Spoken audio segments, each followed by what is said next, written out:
महाराष्ट्र के उप मुख्यमंत्री और गृह मंत्री देवेंद्र फडणवीस ने शुक्रवार को विधान परिषद में चौंकाने वाली जानकारी दी कि कोकन में बारसू रिफाइनरी परियोजना के खिलाफ आंदोलन के लिए बेंगलुरु से पैसा आ रहा है। चूंकि इस परियोजना में निवेश करने वाली अरामको कंपनी पाकिस्तान में निवेश करने वाली है, इसलिए फडणवीस ने परोक्ष रूप से कहा है कि यह रिफाइनरी परियोजना केवल अपनी सरकारी कंपनियां ही इसे पूरा करेगी। बता दें कि देवेंद्र फडणवीस ने यह कहा कि रिफाइनरी प्रोजेक्ट होने वाला ही है। उन्होंने आगे बताया कि कुछ लोग नहीं चाहते कि देश का विकास हो, वही लोग आर्य कॉलोनी, बुलेट ट्रेन और बारसू के खिलाफ विरोध प्रदर्शन में नजर आ रहे हैं। यह भी पता चला है कि इनमें से कुछ लोग नर्मदा बांध विरोधी आंदोलन में भी शामिल है।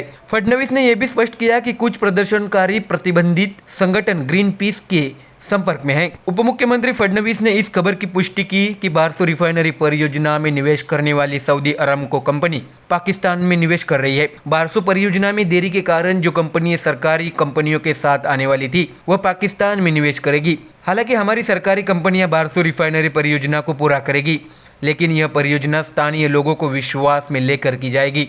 दरअसल विपक्ष के पिछले सप्ताह के प्रस्ताव का जवाब देते हुए फडणवीस ने आश्वासन दिया। बारसू रिफाइनरी परियोजना को लेकर सदन में उठाए गए सवालों का फडणवीस ने विस्तार से जवाब दिया। आपको बता दें कि फडणवीस ने यह भी स्पष्ट किया कि बारसू परियोजना के विरोधियों की संख्या बहुत कम है और उनसे संवाद किया जा रहा है।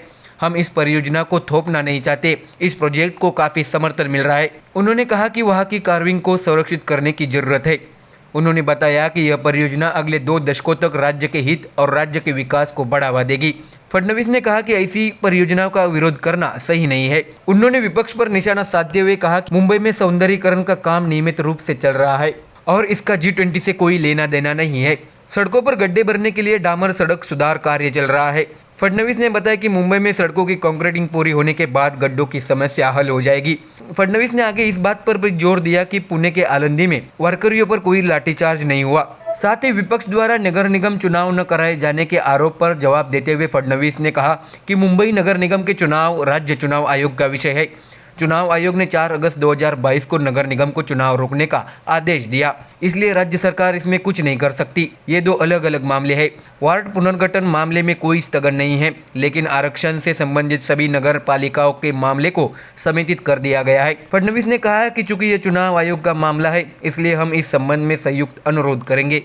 तो देखा अपने विधान परिषद में देवेंद्र फडणवीस ने विपक्ष द्वारा उठाए गए सभी सवालों का 2 टूक जवाब दिया है। देखना होगा कि आने वाले दिनों में विपक्ष और किन मुद्दों के साथ सरकार पर निशाना साधती है। Bureau report MDR news.